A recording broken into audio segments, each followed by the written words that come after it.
Passaram no intervalo?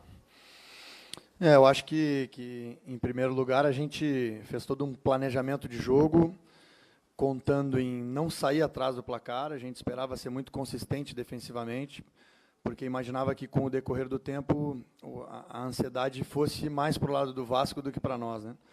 Infelizmente, o gol que a gente sofre coloca a ansiedade, coloca a pressa para o nosso lado, né? Então, acredito que o volume alto de alguns cruzamentos, inclusive cruzamentos que talvez não devessem ser feitos, tem um pouco a ver com isso, já da equipe buscando o gol, ainda sem ter toda a consciência que eu julgo o ideal, né, para uma equipe do tamanho do São Paulo, mas sem faltar vontade, sem faltar, de alguma maneira, a iniciativa de tentar resolver com as ferramentas e as ideias que a gente tem hoje. Para a gente poder crescer a nível de ideia, a gente vai precisar ainda um pouco mais de treinamento e com isso, ir aumentando um repertório da equipe de poder de ataque, de ideias diferentes que não sejam somente as dos cruzamentos. Foram dois gandulas expulsos ao longo dos 90 minutos e a bola murcha em duas situações. Houve uma reclamação no intervalo de jogo. Enfim, eu queria que você desse o teu depoimento com relação a isso. A gente só lamenta, né? Eu acho que não combina com o futebol, com o que a gente quer a nível de espetáculo, mas entende por todo o momento que o Vasco está passando. Acredito que isso não tenha determinado, longe disso, o resultado do jogo, mas torce sempre para que, quando as equipes façam uso desse tipo de artimanha, que a arbitragem puna dando mais tempo, né, de acréscimos. Acho que 5 minutos foi pouco para tudo isso, com substituições, né? Um atendimento, só um, durou 2 minutos e 40. Mas, enfim, também acho que não, pelo final do jogo, também não daria muita diferença. E a gente só lamenta e torce para que a gente consiga, como um todo, o futebol evoluir e sair um pouquinho desse tipo de situação. Como que você está vendo esse campeonato brasileiro deste ano, talvez um dos mais disputados dos últimos anos? Que análise você está fazendo? É um campeonato que alternou, várias equipes lideraram, inclusive nós, né, por um bom tempo. Um campeonato bastante nivelado, com boas equipes. Eu acho que cresceu, principalmente nesse final de campeonato, o nível técnico. Algumas equipes se destacaram bastante, não à toa que são as equipes que hoje estão brigando pelo título. E a gente espera ainda algum tipo de crescimento nessa reta final para atingir o nosso objetivo agora, que é tentar terminar o campeonato no G4. Boa noite, André, aqui atrás. Eu queria que você falasse um pouquinho sobre essa situação do São Paulo não ter conseguido entrar no G4 nessa rodada, né? O Grêmio ontem acabou perdendo, era uma chance de vocês conseguirem essa vaga, já para ficar um pouco mais tranquilo nessa reta final. Então, você lamenta não ter conseguido essa vaga agora, e o que você espera desses próximos 2 jogos contra o Sport e a Chape? A gente encarou o jogo como uma decisão, assim como o Vasco. Um jogo extremamente tenso, né, por todo o ambiente, por todo o clima que o estádio oferecia. Mas a gente procurou, desde o primeiro treinamento visando esse jogo, convencer todo o grupo que era uma decisão, que a gente precisava encarar dessa maneira.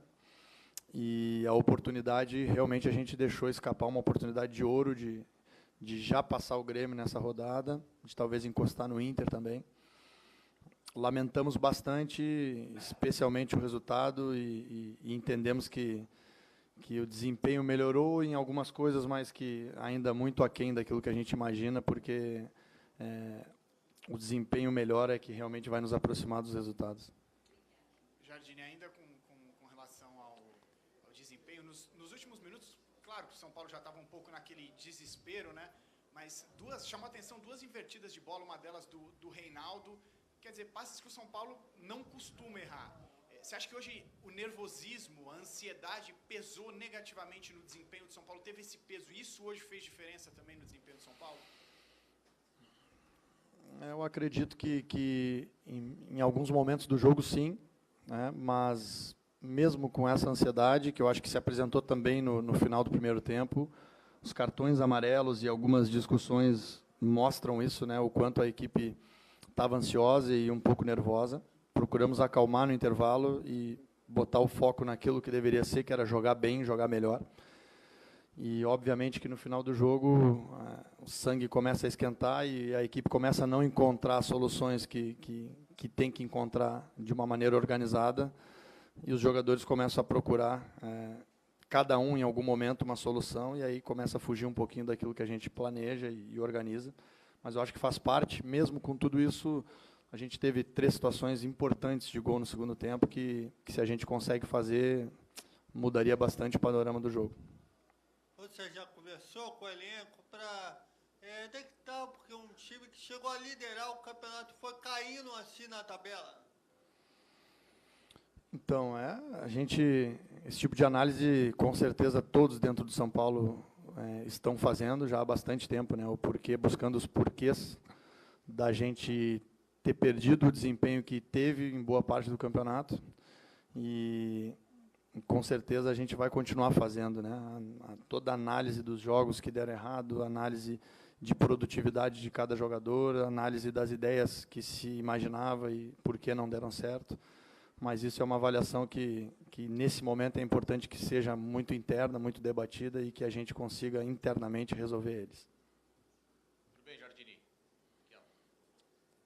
Duas questões. A primeira, esse tipo de desempenho que o São Paulo tem tido, por enquanto, de muita inconstância nesse segundo turno, o quanto que isso preocupa para a sua reta final de campeonato e você não conseguir atingir esse objetivo, pelo menos colocado agora até o término da competição, de terminar na 4ª colocação e levar o São Paulo diretamente à Libertadores, e se ao mesmo tempo isso pode até não colaborar muito para o seu sonho de permanecer como técnico efetivo para o ano que vem? O que isso implica?